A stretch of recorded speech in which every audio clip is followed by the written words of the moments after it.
But we're good to go. Video's good, audio. Okay. Well, thank you, everyone. Thank you to all those folks that are online for attending. I think we have a few dozen, which is really nice. Thanks to the folks here. There's people here with us, which is nice because you get to look at a human being. A special thank you to Jen Billow, raise your hand, Nate Swetland, Cleo Nicey's at the front, and Nick Cilio over here for setting all this up. This place was not designed to have these kinds of discussions and meetings and webinars, and they've done a phenomenal job getting everything set up. So thank you. And for the folks here, thank you, because this is the second webinar we've done. And the first one was in February. It was on the Power Lift SFAR, the rules for the eVTOLs, the air taxis. And it's just kind of a cool way of doing a webinar. We've all done a million webinars. It's a Zoom. You're done with the Zoom. You're back to your 1 o'clock meeting. Kind of forget about what happened. And the concept here is to have some discussion afterwards, get to meet people, get to know each other. So we'll be doing more of these. So why are we here today? So obviously in late 24, early 25, there was these drones flying over New Jersey and a bunch of other places. And, you know, honestly, to this day, still no word on what was going on. Was it aliens, whatever? But let's go back in history just a little bit. Around 2015, for the most part, that was one of the first times that a drone was used in warfare. And ISIS took a cheap drone you can get probably at Walmart and attached an RPG to it, essentially, and dropped it on U.S. forces and allies. And at that point, you know, everything kind of changed. It's almost like when warplanes were first created. So the U.S. is not, still is, kind of working on being prepared for something like that. Major militaries like the U.S., China, Russia, Japan, UK, we've been building and spending money on massive aircraft and ships and missiles, but you know, somebody can buy a $200 drone and attach something to it, and that's kind of hard to defend against. And since 2015, there's been a bunch of conflicts and wars. In 2020, there was the Azerbaijan-Armenia war, and Azerbaijan won a lot of because they were using drones, and Armenia was not ready for that. And you guys know there's obviously the Ukraine-Russia war.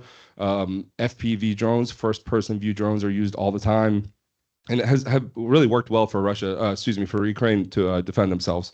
And then right now, and it's been going on for a while, in the Red Sea, U.S. carrier groups are constant being attacked by the Houthis from Yemen, not with just missiles, but Shahad drones that are Iran-made. Now, those aren't the little drones, right? We're talking about $50,000, $100,000 drones, but still, nonetheless, something that hard to defend against. We can defend against it. They do a good job. They haven't really been hit, but they're using a combination of things, that electronic warfare. They're using close phalanx, rapid gunfire, and then they're using $1 million or $2 million SM-2 missiles to take down a $50,000 drone. Obviously, something that's not scalable, right? So we got to figure this out.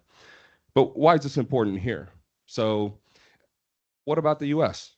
So what happens if something happens here?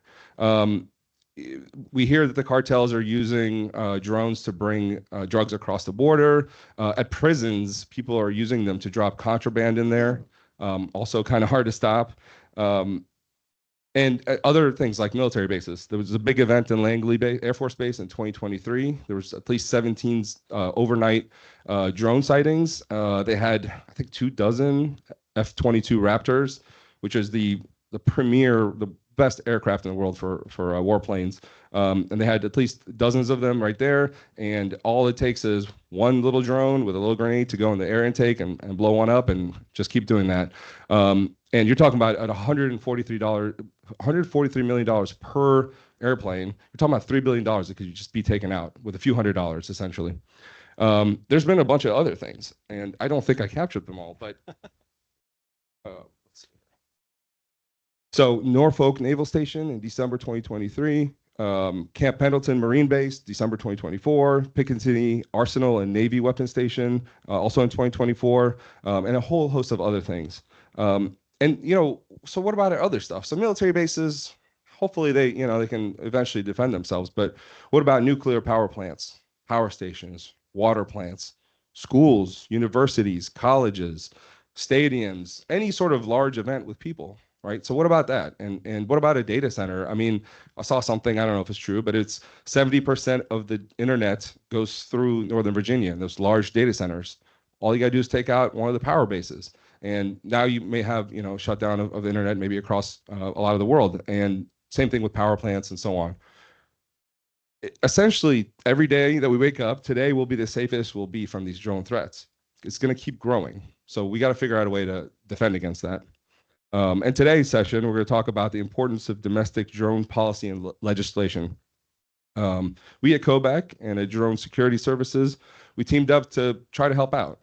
Strategy, training, helping with policy, whatever really we can do to make the skies safer and more secure. With that, I want to introduce Mr. Brandon Youngblood. He's the CEO and co-founder of Drone Security Services, a military veteran. Thank you for your service. 23 years of experience in unmanned aviation and security operations, former FAA counter-drone team leader, leading expert in the world on drone threats and countermeasures. And so with that, I'll turn it over to you, Brandon. Thanks, Hisham. And thank you for the Kobec team, as you said. I greatly appreciate it. Thank you so much. I'm going to stand up here because I get weird when I don't stand and try to brief. So bear with me. The slides are, was I clicking a button? I hope not. We'll start at the beginning here. So as Hisham has said very, very eloquently and accurately, the drone threat is very pervasive overseas, and it is moving here domestically. It has been kind of quiet over the last few years, but obviously since December and November of last year, it's gotten a lot of attention. And so the New Jersey, New York incident is one of those things that I said it was the best worst case that could have ever happened, because it brought issue to, or highlighted an issue that has largely gone kind of under the radar, no pun intended. But nothing really bad happened, right? So yes, it caused a lot of fear, it caused a lot of hysteria, it caused a lot of questions and stuff, but nobody got hurt, nothing got damaged, but it did again highlight that issue that needed to be discussed. And so while again there's a lot going on internationally, Ukraine, Gaza, etc., the domestic counter UAS space is something that we're going to be focusing on for at least here, and something I personally focus on because, this is where I live, this is where I'm married, this is where we have our family, this is where we have our kids, and all of us that we really care for. So with that, counter UAS space, again, it touches literally everything that you can imagine, like Hisham said, water, power, whatever, police, ports, National Guard, and so on. So there. Kind of diving into this, we got to break this apart to really 4 types of drone operators. There's the compliant operators, which obviously we want to get everybody to, licensed drone commercial pilot, 44809 for the hobbyist group, etc. But the drones are so, again, the cost point's so low, and the availability, you can get them anywhere. I was recently at a Hobby Lobby and there was one for like $20 I could have flown inside.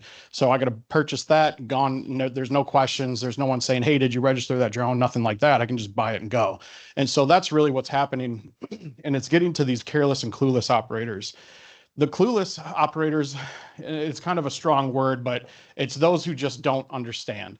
And most people, including my family, are not aviation-oriented folks. And so they don't understand when they buy something that can operate in an airspace situation that they are now part of a larger system, and that system is incredibly dangerous.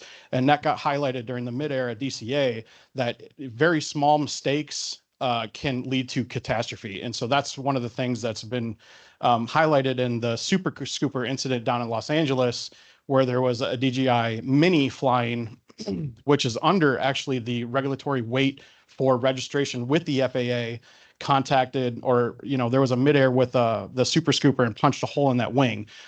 Thankfully, that drone was hit where it hit, and it wasn't 3 or 4 feet older, because it could have collided into the cockpit. It took out one of the pilots and crashed because that aircraft is so low. So it could have been a lot worse. But you have the clueless operators who just, again, don't know. And then you have the careless operators who know, but they do it anyways. And these are probably the most dangerous folks as far as, again, just scale and how many there are. This particular picture was taken, I think it was about 3 years ago, and it was an operator who knew better. He knew there was a flight restriction, a TFR, and everything else. And this picture is a Blue Angels actually from the drone itself. If the Blue Angels had just dropped maybe 10 feet, he would have easily gotten sucked into one of the intakes on those jets, and that jet would have crashed, killed a lot of people in Chicago, taken out a Blue Angel, and it would have been very, very, very ugly. Again, we we have massively dodged a bullet here domestically, that there hasn't been a real massive catastrophe from a drone incident with manned aircraft, especially around the airport environment, where and what they call them NMAX, near midair collisions, they're actually reported quite a bit, but it hasn't risen to the level of, you know, legislative action to deal with.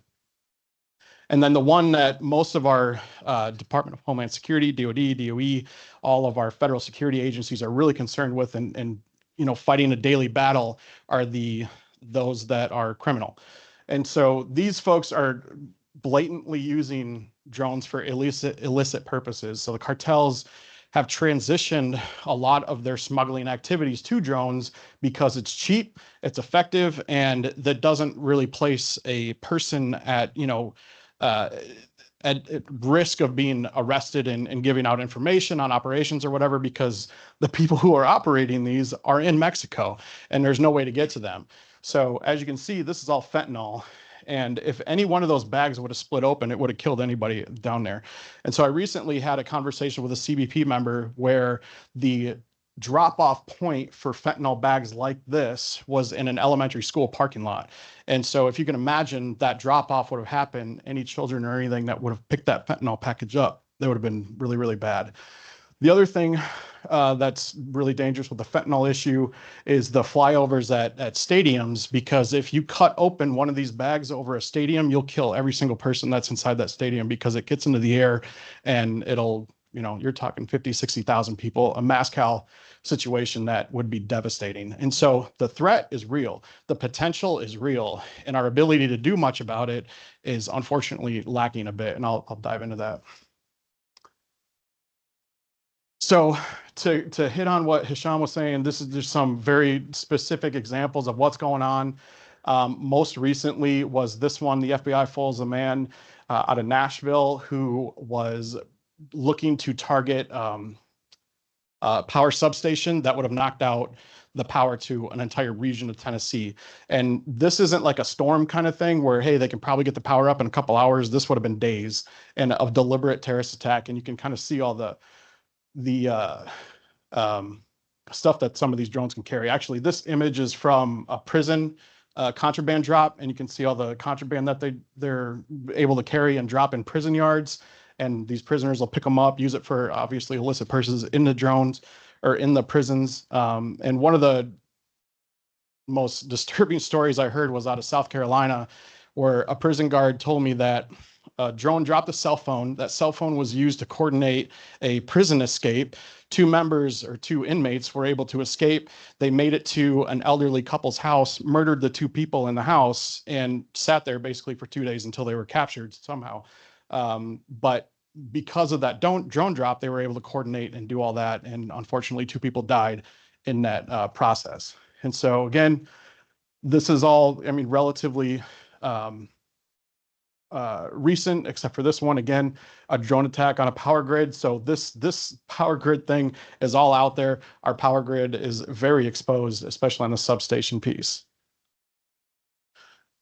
All right, so domestically, where we stand legislatively, and this is a bit tricky and is kind of a pain point for a lot of law enforcement personnel that are, you know, their job is to keep all of us safe. So right now, there are 4 federal agencies that have what's called counter UAS authority. They have the legal authority to conduct counter UAS operations.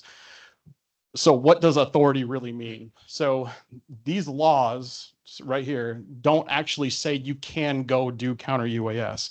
What it says is if you do counter UAS, which means UAS detection and mitigation, for the purposes of this briefing anyways, you are not subject to certain federal laws. And so inside of those federal laws, again, you have to split it between detection and mitigation. I'm going to start with mitigation. There's 49 USC 46502, which is federal law for aircraft piracy. So it means you can't go and hijack a plane. 18 USC 32 is Aircraft Sabotage Act, which means obviously you can't sabotage an aircraft for whatever intent to destroy, damage, disrupt, take it down, all that stuff. So this is pretty black and white. And because drones are classified as aircraft, these laws fit inside of what that means. So if you take a drone out, you're federally, you're violating federal law, felony, you can get convicted, etc. I'm going to skip these two, but chapters 119 and 206, this is Wiretap Pentrap Act. So what happens on drone detection is that for the most part, RF, at least RF-based technology, is capture and decoding of RF packets or electronic communications. This goes back to Fourth Amendment rights, which was reiterated in the 1934 Communications Act, saying that electronic communications are part of your inherent right to privacy. And so when the House Judiciary and Senate Judiciary committees were discussing how to handle this counter-UAS laws and authority, they went and determined that if you capture and decode electronic emissions coming off of a drone or the controller, you may be, and I'll explain that, you may be in violation of these two statutes.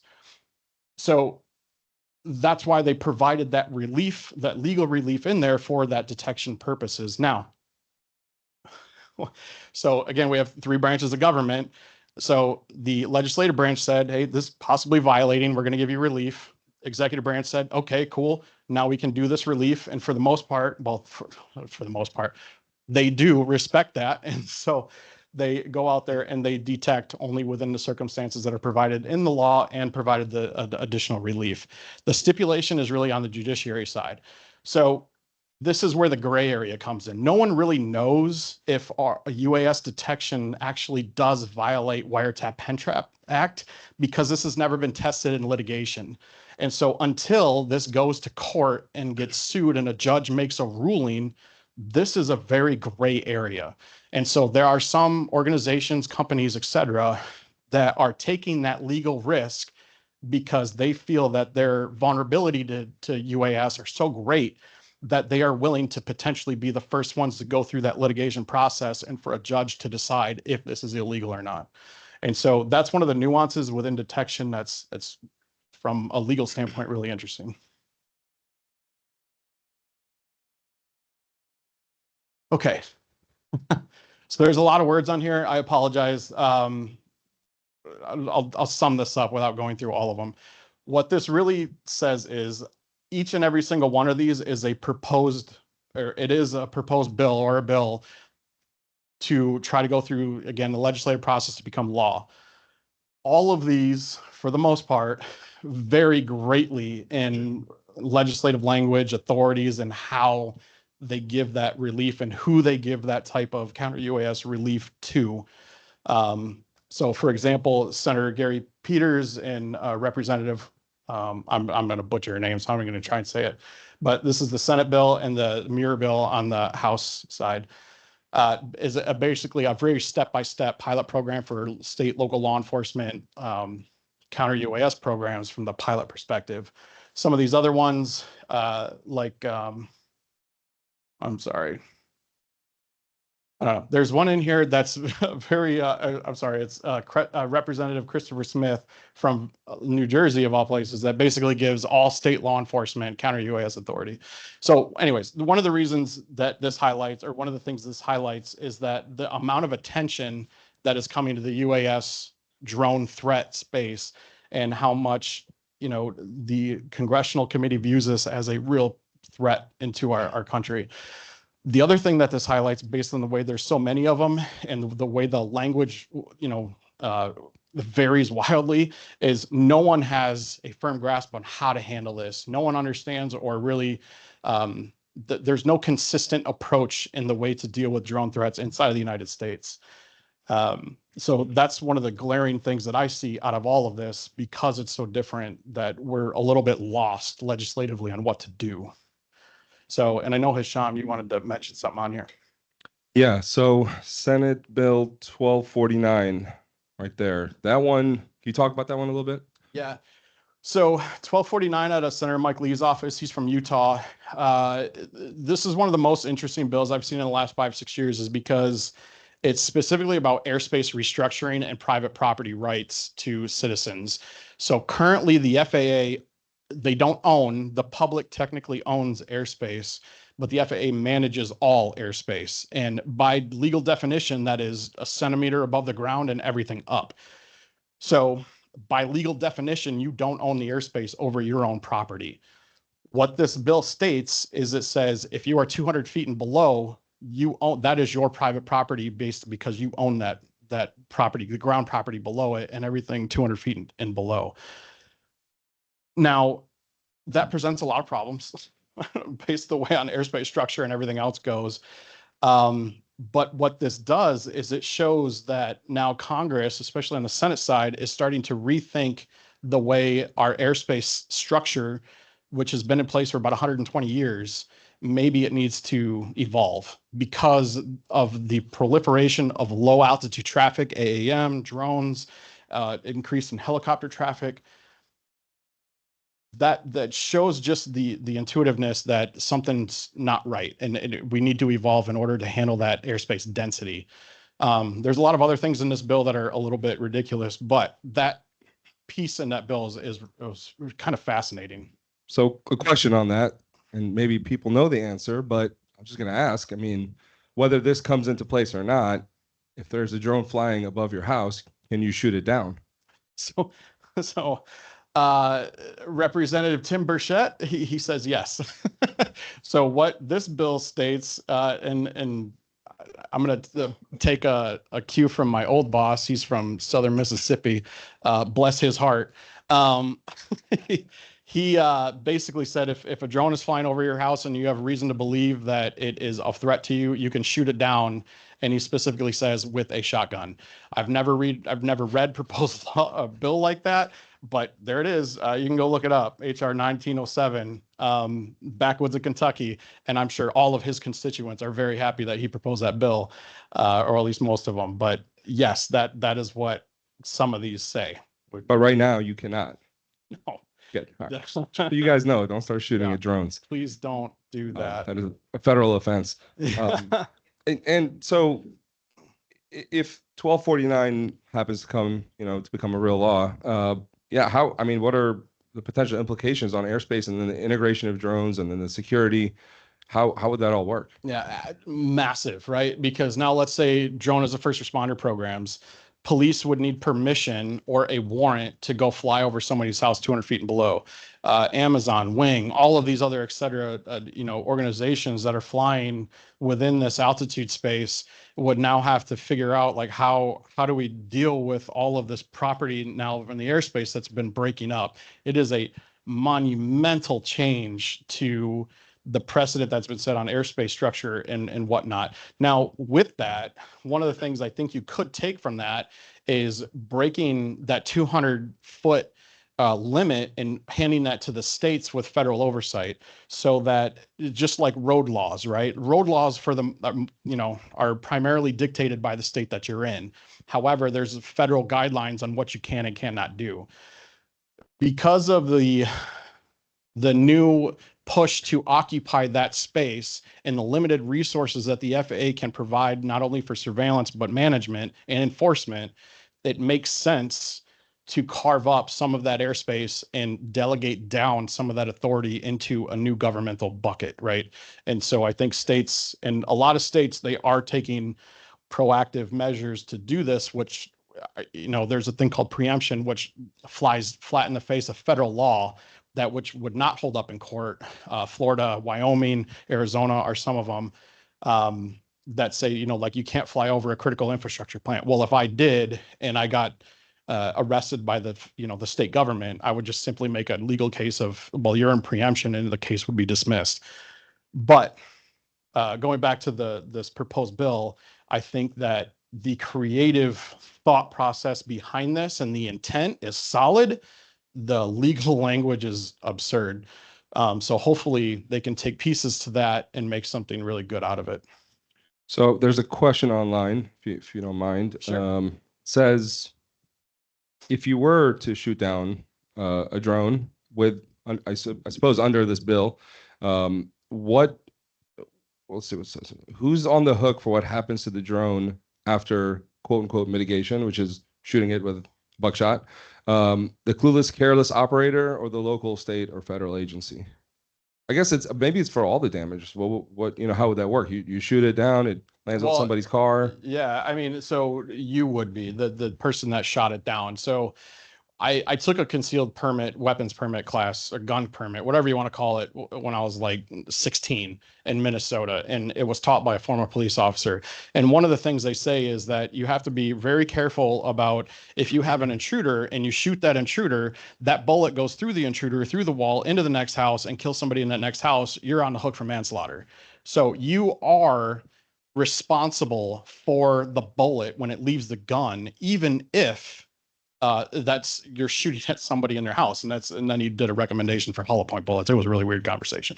um but Same kind of premise, and the federal government's under the same stipulation. If they go and mitigate a drone, now they have certain law enforcement protections, tort law and other things, but if they mitigate a drone, that drone goes and flies into an airport and, gets sucked into an intake on that, they're responsible because they're at that point in control of the drone because they hijacked the drone.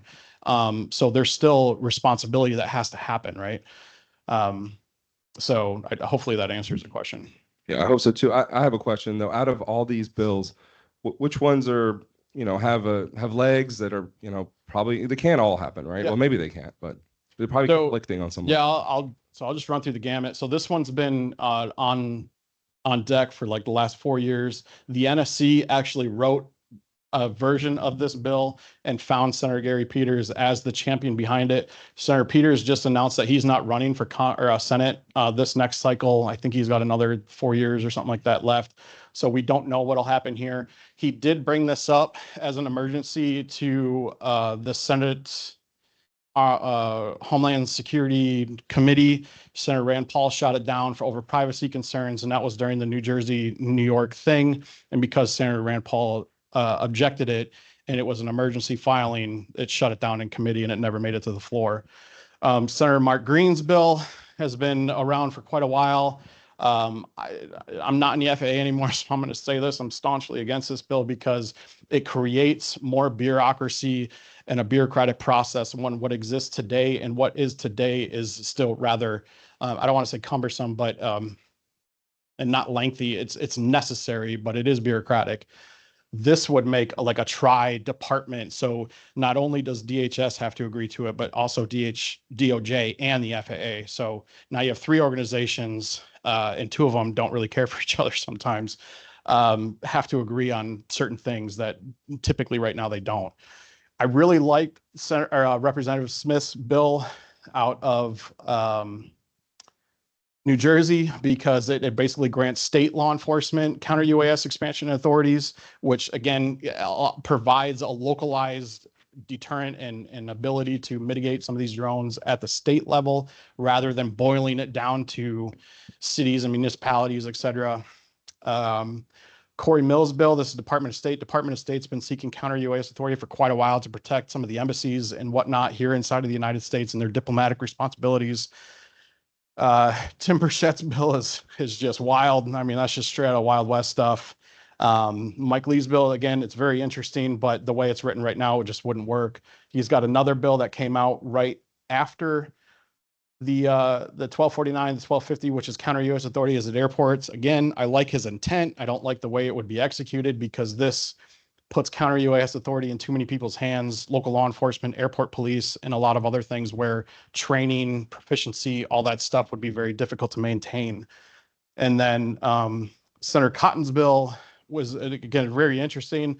It's if there was a mass gathering, so like the Super Bowl, any Major League Baseball game, whatever, it allows the deputization of state, local, tribal, territorial law enforcement to conduct counter UAS. Again, I don't really care for it because these events are only happen so frequently, and so there's a training issue. Why is law enforcement going to send a police officer to get trained for just one event that lasts for X hours a week rather than a long enduring, this is your new job kind of a thing, right? So there's some holes, and really, again, like all of them, and there's no agreement on which path to take. That's why I don't think we'll see anything anytime soon, unfortunately. But yeah. And there's other bills too. I ran out of space and I didn't want to go to 9-point font and all that stuff. All right. So spend a lot of time talking about law and where the boundaries are, which are rather stringent on non-federal organizations that have counter UAS authority. With that said, there is a lot that these organizations can do. Microsoft, AWS, the people that own the data centers, right? Power companies, nuclear power plants. And oddly enough, I didn't know this until I got involved in this, is nuclear power plants are not actually owned by the federal government. They're owned by corporate companies, PG&E, and some of these others. And so they don't have the ability or the authority to protect their own um, nuclear power plants. You'd think that would be a federal security mission, but it's not. The NNSA, which is the National Nuclear Security Administration, provides, again, oversight and policy, but they don't provide very many physical personnel. So what can these organizations do? Again, NFL, MLB, all these others, is you got to look at their policy. So one of the other things I've learned since I left the FAA is a lot of folks don't necessarily understand what policy means. So at the C-suite level of any organization, they set policy that their directors, it's basically an instruction booklet, like this is how you do your job. So I'm the CSO, the chief security officer of whatever. I have a director of physical security. In order for that director of physical security to understand what they need to do, you set the policy for what their job is. And it's another way of saying like a statement of work, really, but at very high levels of organizations. And so we have to revamp your organization's policies to account for drone threats. It doesn't right now. You can go into any organization, pull up their security policy. They have active shooter policy. You have perimeter security policy. You have, if there's a bomb, whatever policy, most of it's called the cops, whatever, right? But there's something there that exists for them to set up procedures for their people to go do. This doesn't exist on the drone security or the drone threat side. And so this is why I left, really, the federal government, is to help organizations build this and prepare, because it's going to happen. So embedded in the policy, there's a lot of technology investments you can make that are very black and white, do not violate any federal law, even in the gray space. It's just like radar. Radar's a fantastic detection system. There's limited data you can get out of it, but it's all weather, it's drone agnostic, and et cetera. So you can buy this, you EOI cameras, you can employ all this type of stuff, and it's very legally safe, if you will. In there's a lot of infrastructure hardening you can do. Excuse me, they had a happy hour before this, and I think it's starting to catch up with me.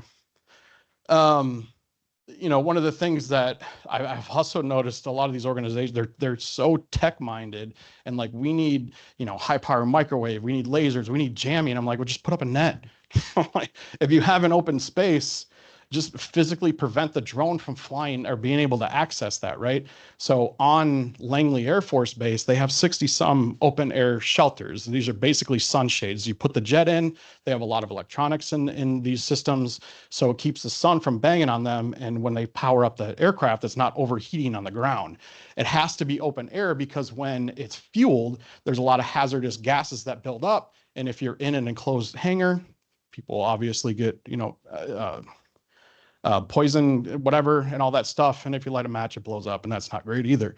So what you can do is put up nets in front of the enclosed or the open and then other side of these hangars, which prevent drones from being able to access the aircraft that are inside. So there's ways to leverage existing structures, and for very minimal cost, some new infrastructure investments that you can make. Again, procedures, I kind of hit on that. One of the things I'd really like to talk about is probably about 5 years ago, there was no such thing as active shooter training for organizations. And what happened was the police units, SWAT teams, all that was trained how to deal with an active shooter. But what is an active shooter going after when they go into a facility? They're going after everyday staff. Everyday staff doesn't get security training. Well, today you do, because what the active shooter training now is like, hey, how do I survive 10 minutes until the SWAT team gets here? What do I need to do? You run, hide, fight. And so drone training needs to be the same. It's not just for your security personnel. It's not just for law enforcement. It's your everyday staff. So if I pull up to a parking lot, Does anybody actually look up when they get out of their car to see if there's a drone overhead? No, I don't ever look up. Usually I'm looking down, making sure I'm not stepping on something stupid and falling like an idiot. And so look up. And if there's a drone there, you don't need to freak out. You don't need to get excited. Just get back in your car, wait 10 minutes, make a phone call to the security operations center or whatever. Say, hey, I think I'm being stalked or whatever that is, but that's not trained. So they don't know what to do. So, and when you don't know what to do, hysteria, all this other stuff, you freak out, and then you get situations like New York, New Jersey. So procedurally, that type of training is just one portion of it. And again, that's why I put this in here. One of the trainings that Capitol Police is doing independently because they just had to was, what does a drone look like at night? What kind of lights does it flash versus, normal air traffic flying out of Reagan, right? And so they, Rob Campbell, who is their counter UAS PM, established this training program to teach all Capitol Police how to distinguish between drones to the best of their ability and commercial aircraft at night based on lighting and traffic, ADS-B feeds. Maybe they pull up their phone and say, oh yeah, that's United flight, whatever, flying out of whatever. I don't need to worry about it. And then most importantly, take all that training, take all the procedures, take all of this and exercise all of it. So for your non-security people, probably annually, right? I mean, when you do your cybersecurity stuff, there's these little exercises that they do. And it's like, Johnny talked to Betty and Betty said, hey, take this thumb drive and plug it in. Well, don't do that, Betty. Stuff like that. And so there's ways to exercise a lot of this stuff to get your people used to it, to understand the feeling, what it sounds like, all these things. And this all can happen today. You don't need to wait for law to change. There's so much you can do. Don't wait for the legislation. Hey, Brandon, we have a question. Yep. Although I'm trying to understand it. It says, as it compares to traditional security solutions, do these tend to be more or less expensive opportunities to save money? Question mark.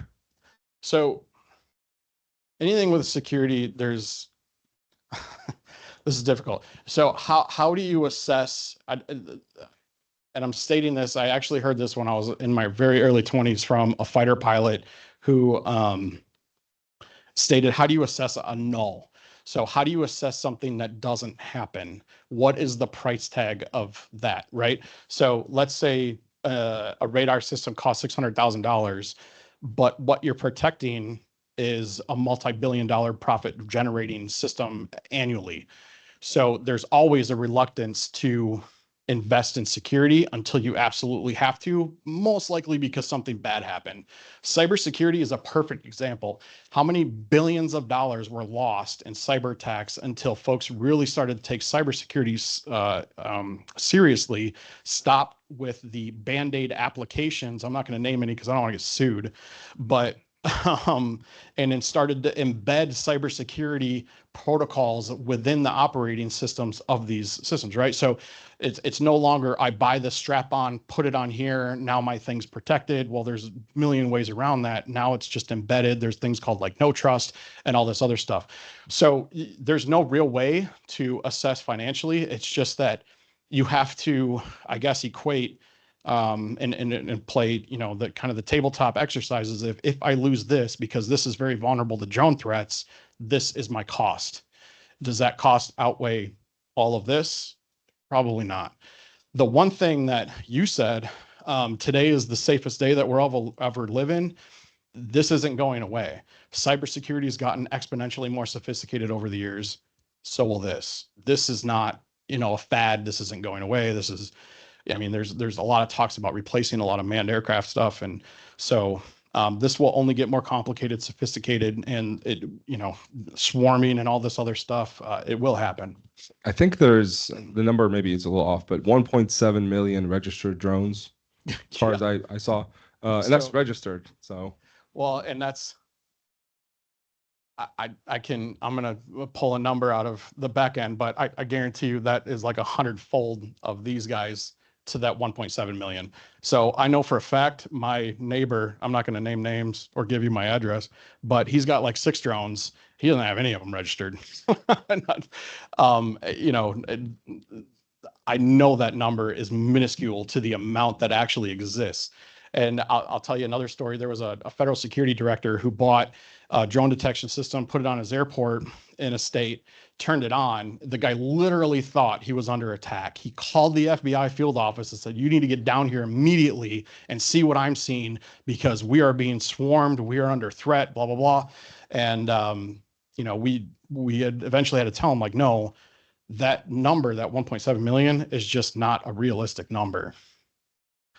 Again, because there's a compliance issue that's going on. Yeah, and by the way, there's the swarm concept. Does that make sense? It's more than one drone coordinated. So one, maybe you can shoot it with a shotgun. I don't know, but if there's 100, that's where it becomes a problem, and that's where it becomes a problem when you're shooting missiles at it. You don't have 100 missiles on a battleship. So, and some of the electronic warfare, it can be okay, but it may mess up other signals that you're using to protect yourself, and that's obviously in the warfare scenario. But in here domestically, I mean, you can't just use your phone to send a laser at it. And so there's still the mitigation part is a whole other piece than this. And I notice it's not on there because that's a much harder piece probably to figure out. Well, and it goes back to the airspace restructuring bill and potentially delegating authority not only to set some rules and regulations around lower altitude airspace, but also enforcement.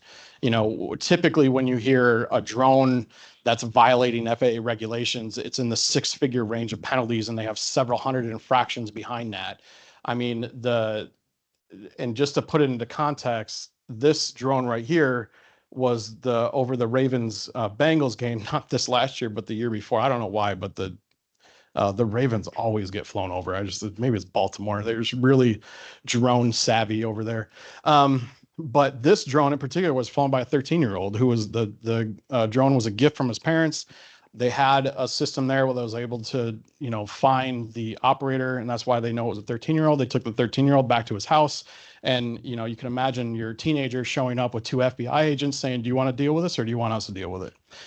So you can imagine what the parents said. "No, we'll take care of it." So little Johnny there probably will never fly a drone until he's 18 ever again. But yeah, so with the going back to the enforcement piece, I personally believe that if you lower the enforcement down to more local police officers where the resources are a lot more greater, there's a lot more presence, and then you turn these things into, some of the minor infractions into misdemeanors, and you say, "Hey, here's a $250 ticket. You violated this airspace. Go pay it." It's enough an annoyance to apply some enforcement or compliance through enforcement, but not at the scale that, right now where it all has to be in federal court. It doesn't need to be that, in my opinion. Okay. So I just want to talk about airspace real quick. So one of the main, it's really important for the FAA and a lot of these others is, drone operators need to know that they're not supposed to fly over something. So there's certain airspace restrictions that are out there, and I'll get into them a little bit, but the main one that's being used today is 14 CFR 997. This is a national security flight restriction. So they're typically over most, or if not all, military installations at this point. We do cover some others. They cover some other locations, the Y7 plant, I think it's like Tennessee, where they mine uranium or some kind of crazy thing you wouldn't think anybody would want to fly over. But again, it's in an airspace that unless there was a flight restriction there or an airspace restriction, you could fly over. There's nothing saying this is illegal activity. So there's a lot of very vulnerable critical infrastructure sites that don't have airspace restrictions telling operators you can't be here or you shouldn't be here. And so they can be there legally. So they can't really do anything about it. And that's why you see some of these laws that are coming out about airspace restructuring and changing some of that to give those facilities more authority over the airspace above them to protect them. So in 2016, Congress passed the Section 2209 requirement for the FAA to create a new type of airspace restriction that is specific to drones. And so this enables critical infrastructure. And then they changed it in 2018 and then again in 2024 to include state prisons, certain facilities. And there's a big word in there, other, that the FAA got hung up on for a while. Unfortunately, again, it's 2016 now, or I'm sorry, it was 2016. Now it's 2025. So that requirement for that regulation has been in place for 9 years, almost a decade, and we still don't have the rule. Now, I know that there was some effort to get it out before the administration changed over, which is normal for any type of new rules, but that did not succeed. And now we have Executive Order 14192, which says for every one new regulation, you have to get rid of 10. And so for the FAA, especially when you have a safety focused agency, rightfully so, a lot of these regulations are incredibly important. They're not just, thrown out there willy nilly. I would imagine, I'm not speaking on behalf of the FAA, but I would imagine they don't have 10 regulations to get rid of for this one. You also have Part 108, you have another regulation behind that. So you have 3 rules ready to go in the FAA, but they'd have to get rid of 30 regulations to kick those out. It's just not feasible. And so my hope is that they're negotiating with the administration saying, hey, you've shown positive support for drones in the past with the IPP program initiative and all these others. Will you make an exception for these rules to go through? So in lieu of that, what we did when I was the manager of the UAS security and counter UAS office is we tried to expand the scope from a policy perspective, not a legal perspective, that was in our control within the department on leveraging 99.7s. The problem is the way that law is written, it's for Department of Defense, certain federal law enforcement, and et cetera. And so the going policy was you had to have a national security purpose and be a federal law enforcement agency or federal law enforcement mission to qualify to get a 99.7. And so what we were able to do with the Department of Energy many years ago is create what we call a federal sponsorship program. So nuclear power plants, drones should not be flying over nuclear power plants, period, dot, right?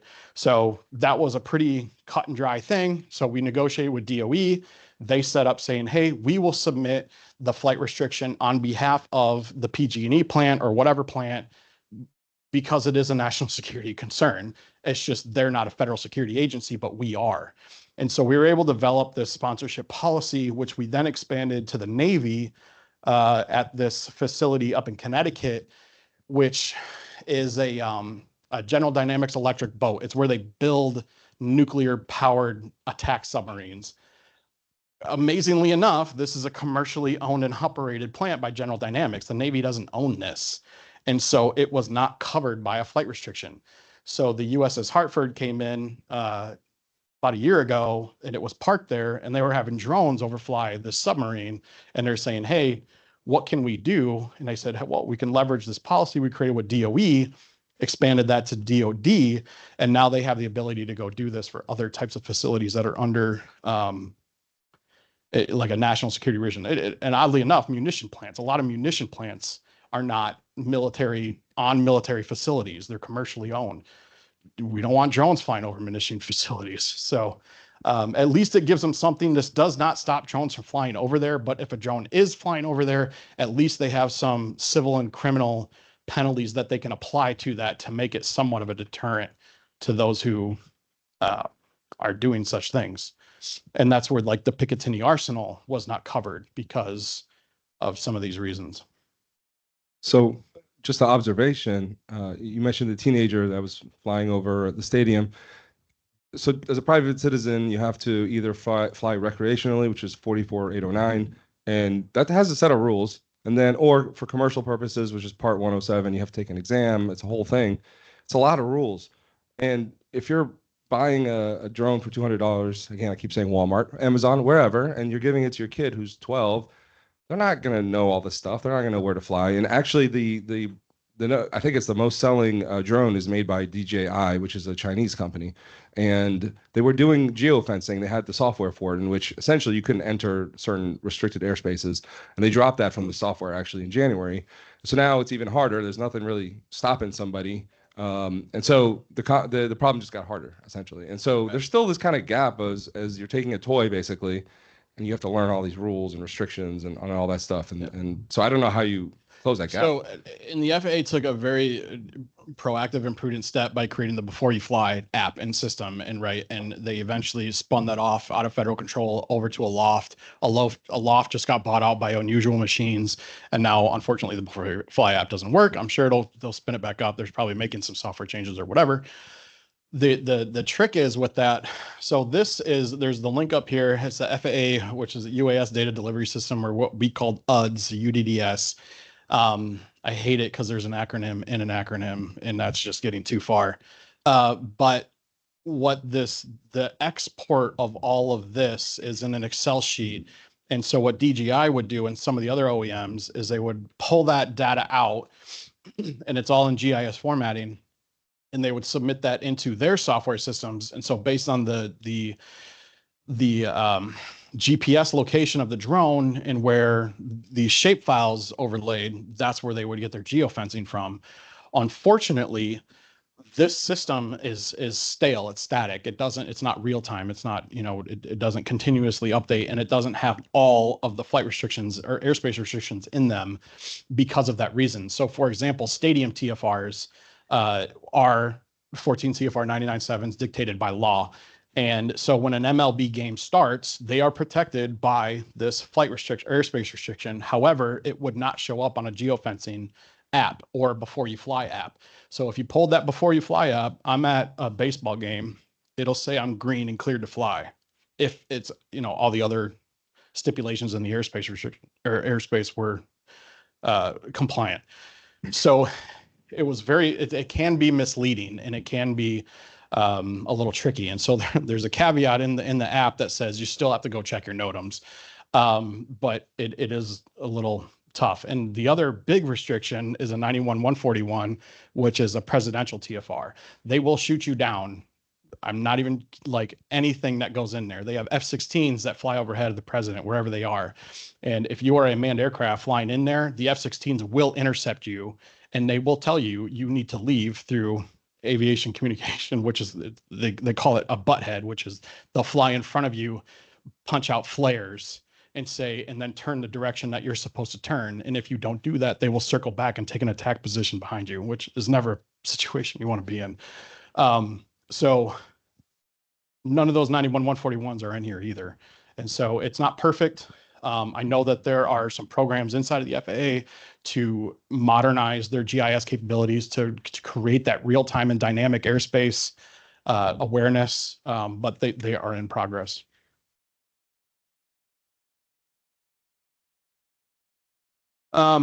So threw in some resources.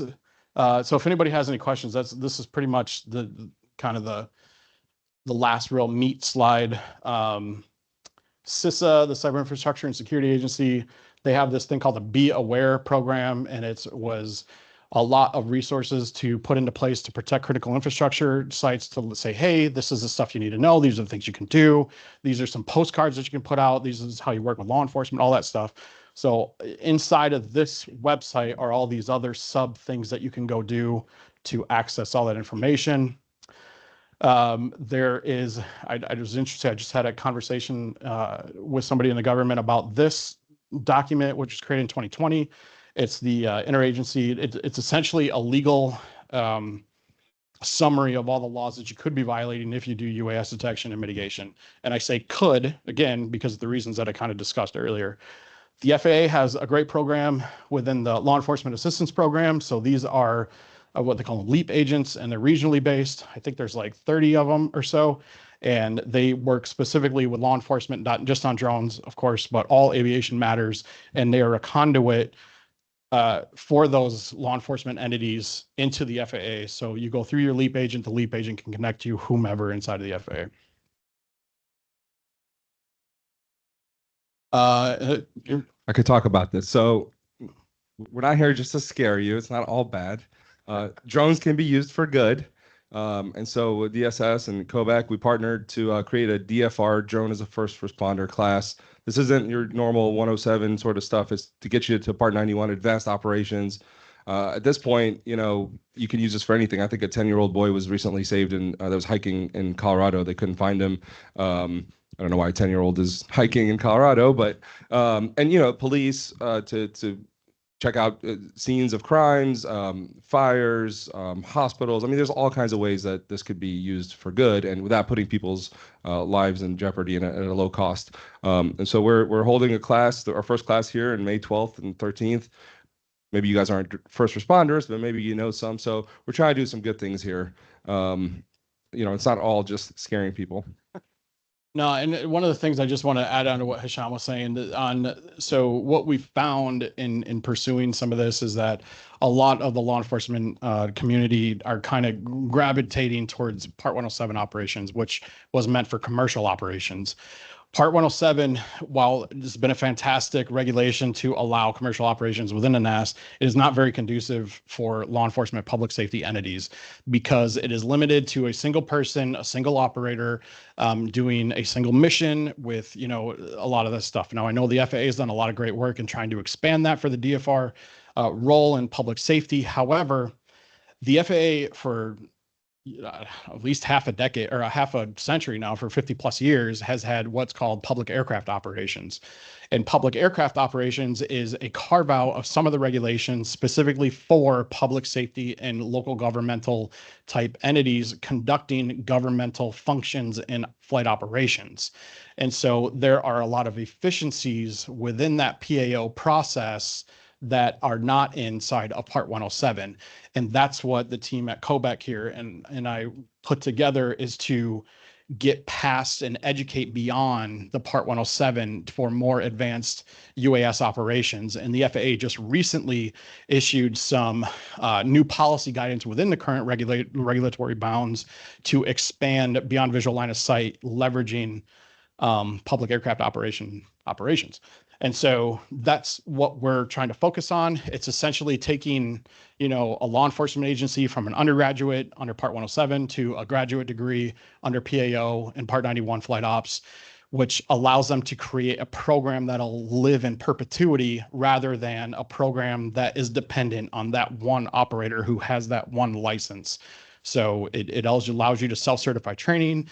It allows you to self-certify airworthiness of an aircraft, which gives you a lot more flexibility to operate over people, and a lot of that. So please check it out if you have any questions.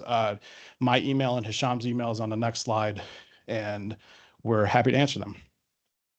Now we can turn it over and take some questions. I do have one more here online. So does the CUAS industry in the US have the capacity to manufacture passive detection radars or users, i.e. corporations, states, local government across the US? So that's a great question, and it's one that's been brought to various committees inside of the House and Senate many, many times. It's a difficult business to be in because it's so limiting to the federal side. It is expanding because some organizations are taking that legal risk anyways.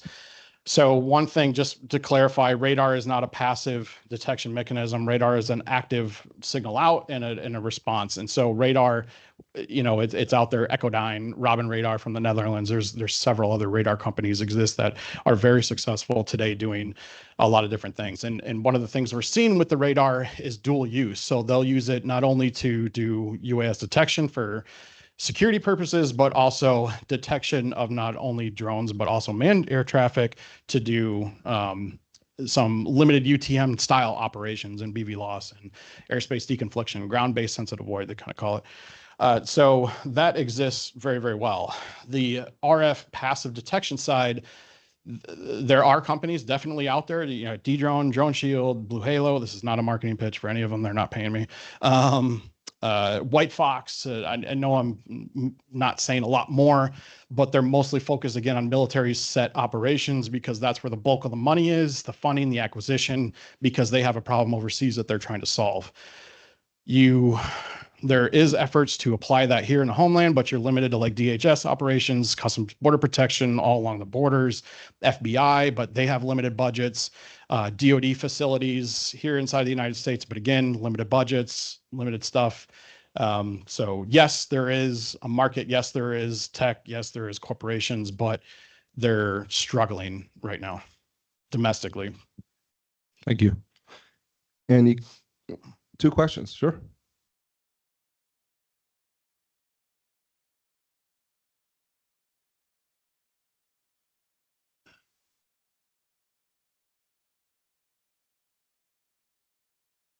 Okay, so my question, just from listening to this and as like a layperson or watching the news and seeing how people in New Jersey felt when they're seeing these drones above their houses and everything. Obviously, to me, it sounds like, I guess, the security solutions that you're recommending, like they sound very new to me. It's not something that I've like, I don't know, maybe they're new to like potential customers or users. Uh, but obviously the technology has been around.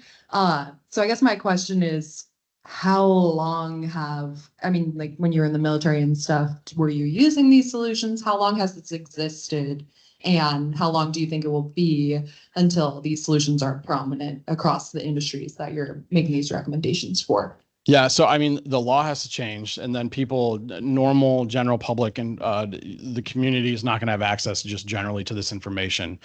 The FAA did pass Part 89, was it a year, 2 years ago now, for remote identification. So the drones, compliant drones, are supposed to be broadcasting this stuff anyways. You can download an app, you can detect that signal, so you know if there's a drone, if it's in compliance, operating over the house.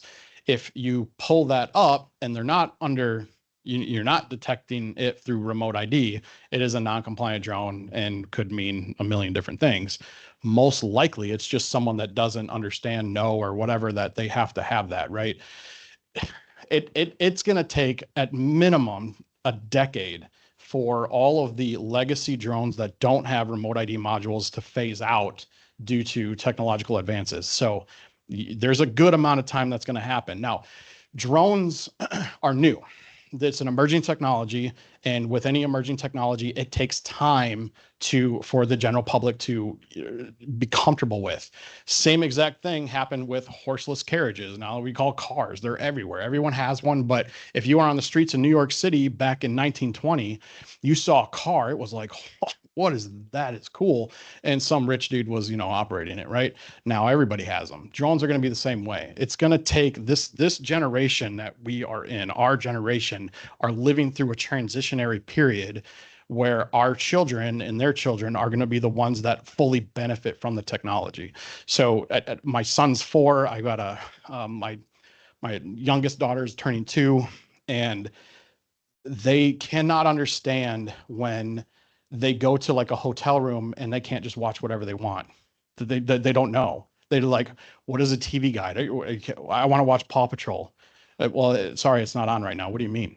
Like, so there's just there's a break, and again, we're advancing so fast that we are seeing that public perception and the acceptance of technology, and not only the acceptance, but the dependence and the expectation is very different. I grew up with VHS tapes. My dad grew up with 8 tracks and whatever. And hell, CDs are now in museums, which is really weird. So it's going to take time. And eventually the public will be so used to drones operating over the house, it won't even be a thing. It'll just be there. It's going to take us the amount of time. You are going to eventually be the grandma saying, I remember in the day I had to get somebody had to bring me my pizza or whatever, right? It's changing. So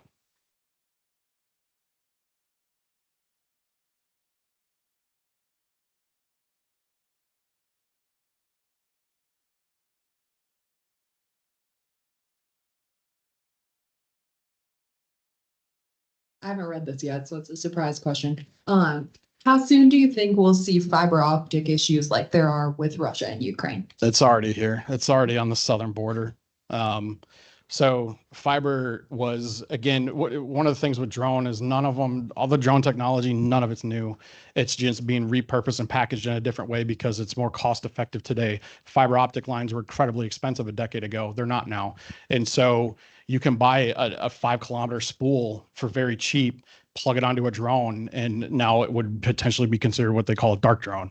And so it still has that command and control capability, but you can't see it through passive RF sniffing. And that's why I think, to me, and I hope I don't get sued for saying this, passive RF sniffing will be dead probably in the next 2 years because the capability is advancing so fast in other mechanisms that they don't need to broadcast out a signal to detect. And so that's why, again, I go back to radar, high frequency radar, especially a lot of the AI and the ML background software. So when you take a high frequency radar, let's say 8 gig, you're pumping that out, you can detect almost a fly at that point, right?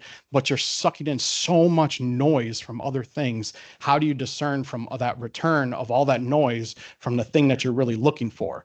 Well, the AI, the ML has become so advanced that the software capabilities have been trained in order to ignore all the noise and find the thing that I'm looking for in that noise. And so that's what you're seeing right now with some of this radar technology, is not the radar itself, which has been around since, the early 1900s, but the ability to sift through all that data and train the system to look for something specific, like a bird flapping the wings or propeller wash in the radar return, some of that. And by the way, there is that drone that flaps its wings like it's supposed to look like a bird. Yeah. So imagine that flying at like 10 feet, and it's like, and by the time it gets to you, you thought it was a bird, right? And with that too, I mean, hell, these birds are huge. We live next to an osprey reservation, and I never fully appreciated how big a 6-foot wingspan is on a bird. It scared the hell out of me. And their damn claws are bigger than my hand. They could easily pick up my kid and take them off like nothing. And so you get just like the systems that you're talking about, these biologically mimicking robotics. They can trick even now some of that AI and ML. So there's more technology advancement that needs to occur. So there's always this cat and mouse game of advancement and detection, and it continues on and on and on and on, and it'll live in perpetuity. But that's how we also advance. It's a lot like cybersecurity, right? Like someone Yeah. always knows how to hack in, and then someone's always trying to defend that. And I feel like the bad people seem to always be ahead a little bit, but that forces the new technology as well. Any other questions? Okay, so we can wrap up here. First of all, thank you to everybody here, who attended. Thanks to the crew that helped set this up. I want to shout out Lamar Ellis. I think he's online. He's been helping to push our cause out there. Again, DSS and Quebec partnered to make skies safer, more secure. And I want to give any final words from you? No, thank you so much for hosting and having me. I really appreciate it. Thank you. And a big thank you to Brandon Youngblood. Thank you, everyone. Thank you.